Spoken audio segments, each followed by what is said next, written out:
તો આ તરફ સમાચારમાં આગળ વધીએ અને વાત કરીએ સાબરકાંઠાની. સાબરકાંઠાથી એક મહત્વના સમાચાર તમને જણાવી દઈએ. સાબરમતી નદીમાં યુવકના ડૂબી જવાની ઘટના સામે આવી છે. તો વાત કરીએ તો સાબરકાંઠા જિલ્લાના પ્રાંતિજ તાલુકામાં સાબરમતી નદીમાં એક યુવક ડૂબ્યાની ઘટના સામે આવી છે. ઘટનાની જાણ થતાં જ ફાયર બ્રિગેડ, પોલીસ અને સ્થાનિક તંત્ર તાત્કાલિક સ્થળ પર પહોંચી યુવકની શોધખોળ શરૂ કરી છે. પ્રાંતિજ તાલુકાના સાંપડ ગામનો એક યુવક સાબરમતી નદીમાં ડૂબ્યો હોવાની માહિતી મળતા વિસ્તારમાં ચકચાર મચી ગઈ હતી. ઘટનાની જાણ થતાં ફાયર ટીમ તાત્કાલિક સ્થળ પર પહોંચી હતી અને નદીમાં સર્ચ ઓપરેશન શરૂ કરવામાં આવ્યું હતું. પોલીસ અને સ્થાનિક તંત્ર પણ ઘટના સ્થળે પહોંચી સમગ્ર પરિસ્થિતિ પર નજર રાખી રહ્યું છે. ફાયર ટીમ દ્વારા નદીમાં યુવકની સતત શોધખોળ કરવામાં આવી રહી છે.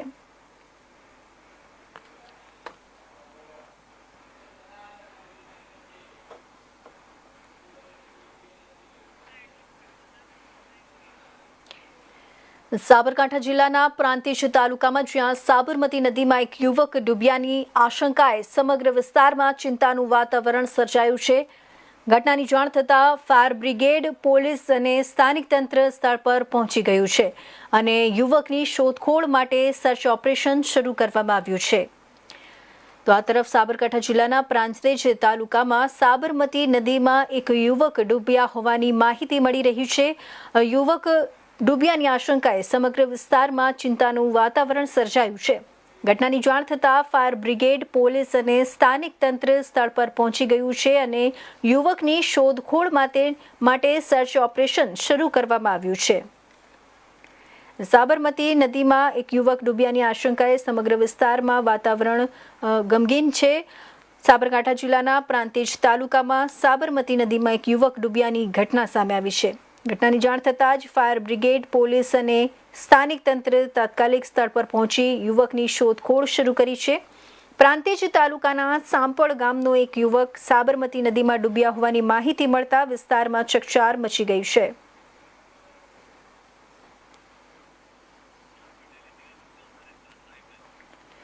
તો આ ઘટના અંગે વિગતવાર આપણે માહિતી મેળવીશું આપણા સાબરકાંઠાના સંવાદદાતા ભરતભાઈ પટેલ સાથે. જી ભરતજી, સૌથી પહેલા તો આ પરિસ્થિતિ કેવી રીતે સર્જાઈ, યુવક કોણ હતો, શું છે સમગ્ર માહિતી? જી ચોક્કસથી વાત કરી સાબરકાંઠાની તો હવામાન વિભાગે જે રીતે આગાહી કરી હતી તેને લઈને વહેલી સવારથી જ જે વરસાદ વરસી રહ્યો હતો તેને લઈને ઉપરવાસમાં વરસાદ પડવાના કારણે જે સાબરમતી નદીમાં જે નવા નીર આવ્યા હતા તેને લઈને સ્થાનિક લોકોએ જણાવ્યું હતું કે એક યુવક ડૂબ્યો હતો. તેની જે હતી તે ફાયર બ્રિગેડને જાણ કરવામાં આવી. પ્રાંતિજના જે સાપડ ગામ છે તે સાબરમતી નદીમાં ડૂબ્યો હોય તેવી વાત જાણવા મળી હતી. તેને લઈને ફાયર બ્રિગેડને પણ જાણ કરવામાં આવી હતી. તો પ્રાંતિજની જે ફાયર ટીમ હતી તે શોધખોળ કરવા માટે પહોંચી રહી હતી. તો પ્રાંતિજ પોલીસ હતી તે પણ યુવકને હાલ તો શોધખોળ કરવાની તજવીજ હાથ ધરી છે. યુવક ક્યાંનો હતો અને શા માટે ગયો હતો તે દિશામાં અત્યારે હાલ તો પોલીસ તપાસ કરી રહી છે. જી, ફાયર બ્રિગેડે સર્ચ ઓપરેશન હાથ ધર્યું છે. કંઈક માહિતી મળી છે ખરી?